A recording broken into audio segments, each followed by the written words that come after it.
చేసామనుకుందామమ్మా, ఏం పర్వాలేదు, చేపల జాల వల్ల వ్యామోహాల వల్ల ఏదో చేస్తాం. చేసిన తప్పు ఒప్పేసుకోవాలి. తప్పు చేయడం మానవ సహజం. చేసిన తప్పు ఒప్పుకొని దిద్దుకోవడం మహాత్ముల లక్షణం.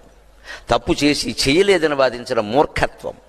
తాను చేసిన తప్పును ఎదుటివాడి మీద రుద్దేయడమే రాజకీయం అంటారు దాన్ని.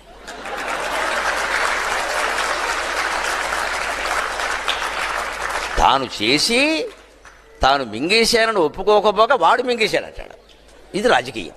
అంత దుర్మార్గపు అవస్థకి మనం వెళ్ళకూడదండి. మూడో అవస్థ కూడా పనికిరాదు, మూర్ఖత్వం. తప్పు చేసి చేయలేదని ఎందుకు వాదిస్తున్నావు? నువ్వు ఎన్ని అబద్ధాలు చెప్పినా అది బయటపడుతుంది. అంతకంటే ఒప్పేసుకుని, అవునండి చిన్న వయసులో తెలియక చేశాను, క్షమించండి, అయిపోయా.